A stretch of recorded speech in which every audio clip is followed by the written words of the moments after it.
An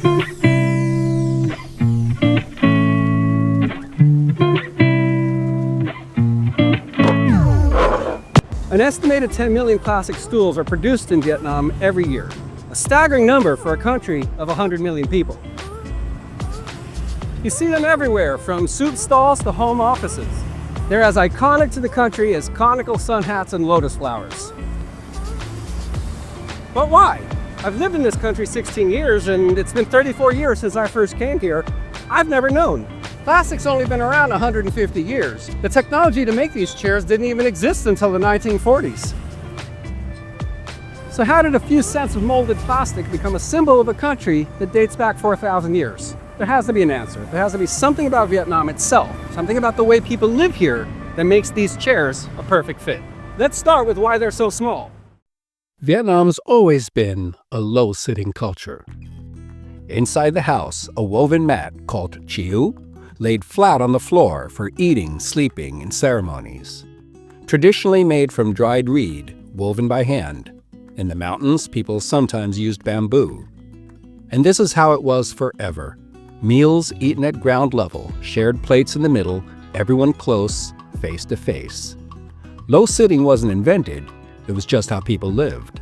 And people still do. I'm in Hanoi's old quarter, walking down a street called Hang Chiu, or Mat Street. And it is indeed lined with shops selling woven mats, as it has been for hundreds of years.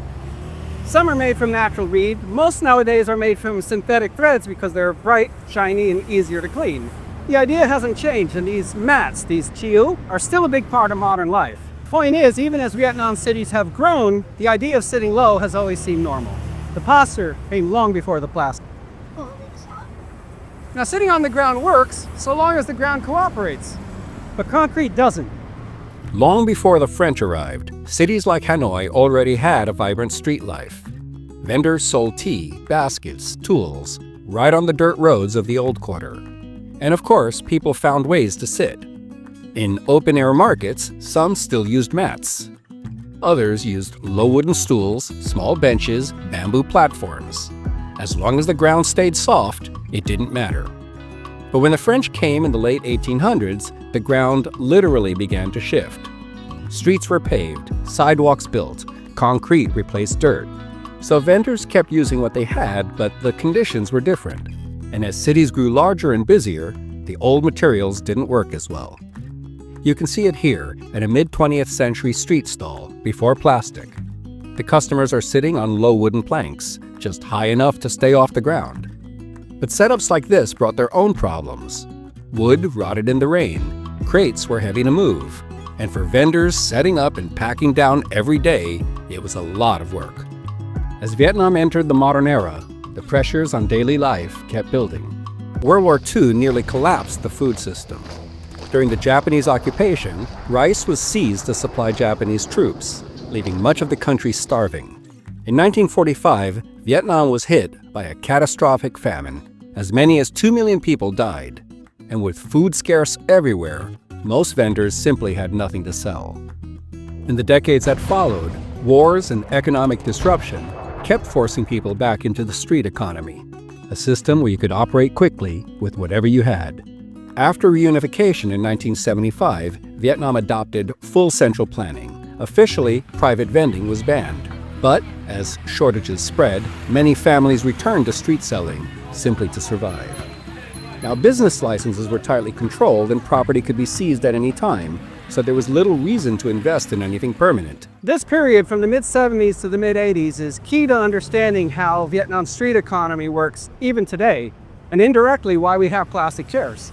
When your business might be shut down at any minute, you don't invest in big equipment or build permanent stalls. You keep your setup small, lightweight, easy to pack up and move.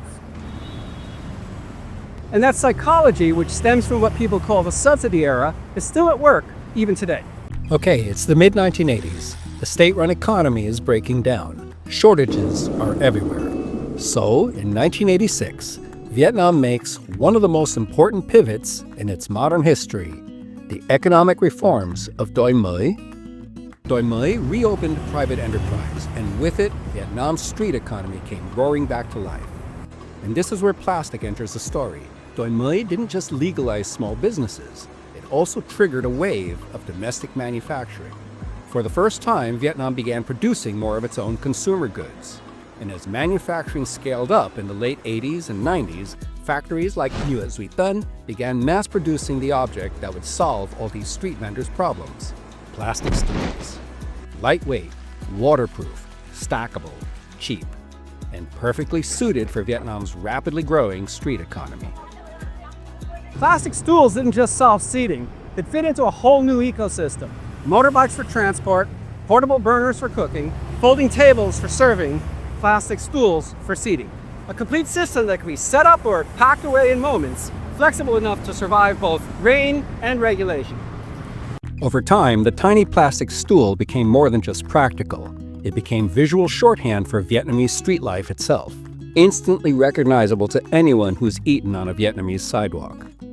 Today, some restaurants overseas even import these stools, not because they're the most comfortable, but because they signal something instantly recognizable. This is what Vietnamese street food feels like. The plastic stool didn't just solve a physical problem, it fits something deeper in how Vietnamese cities work. As we said earlier, even without stools, Vietnamese people have always been comfortable sitting close to the ground. There's even a word for it, ngoi bet, sitting flat on the floor or sidewalk, often cross-legged or squatting. In Saigon, there's even a scene called Cafe Bet. Groups, mostly young, gather in parks or public squares, sitting directly on the pavement to drink coffee and talk. That comfort with sitting low made the stool feel natural, just a few inches off the ground but still close, face to face. And everyone sits the same way. No VIP tables, no separation. Whether you're a student, office worker, or tourist, everyone gets the same stool. And this seating reflects a pragmatism I've noticed in the 30-some-odd years I've been traveling and living in this country. People are flexible, cooperative, informal, always adapting to circumstances, including the space available. And even today, most street vendors still operate in a legal gray zone. Sidewalks don't officially belong to them. But like the stools themselves, the system adapts, shifting, expanding, and clearing as needed, depending on the time, space, and sometimes the politics of the moment. But the same object that solved one problem, how to eat on the street, unfortunately contributes to another, plastic waste. What makes them cheap also makes them disposable. Vietnam generates about 1.8 million tons of plastic waste each year, one of the highest volumes in Southeast Asia. But only about 27% of that gets recycled. As a result, Vietnam is among the top global contributors to ocean plastic, a problem the country is fully aware of but still struggles to control.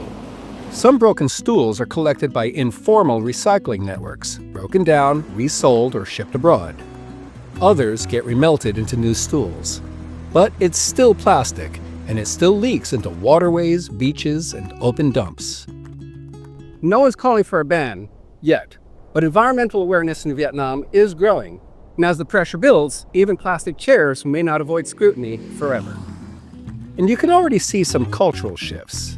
In newer cafes, plastic stools are giving way to cleaner materials, wood, metal, composites, still low, still flexible, but slightly more polished. But for now, the plastic stool endures.